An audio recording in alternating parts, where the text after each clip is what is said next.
তুমি তুহিনাকে বিয়ে করে আমার এখানেই থেকে যাও। তার মানে আপনি আমাকে ঘর জামাই থাকতে বলছেন? অসম্ভব। আমি গরিব হতে পারি, তাই বলে নিজেকে বিক্রি করে দিতে পারি না। রিয়াজ ভাই, আপনি বাবুজির কথায় রাজি হয়ে যান।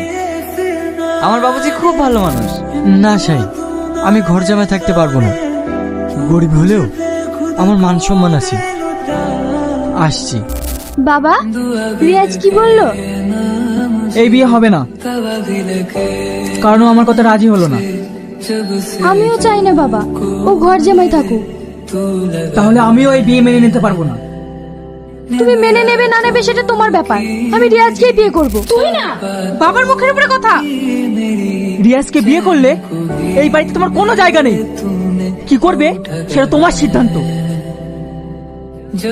হ্যাঁ, আমি তাই যাব। আমি এক্ষুনি বাড়ি থেকে চলে যাচ্ছি। শাহিন, যেতে দে, দুদিন গিয়ে থেকে আসুক।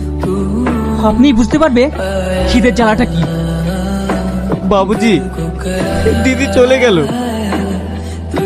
দিদি চলে গেল। তোমার এই খাবার খেতে কষ্ট হচ্ছে না? তুমি বড় লোকের মেয়ে, তোমার ভালো ভালো দামি দামি খাবার খাওয়ার অভ্যাস।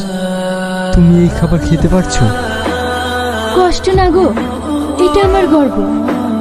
কারণ এতদিন আমি খেয়েছি বাবার টাকার খাবার, আর এখন আমি খাচ্ছি আমার নিজের স্বামী রোজগারি টাকার খাবার। আমি খুব সুখী আছি গো, এই নিয়ে তুমি একটু ভাববে না। বাজারে যাবি না? হ্যাঁ যাবো, টাকা দাও। তোর যা ভালো মনে হয় তাই আনিস।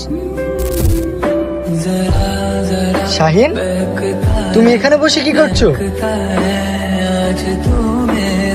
রিয়াজ ভাই, আপনার অপেক্ষাতেই বসে আছি। এইগুলো নিন।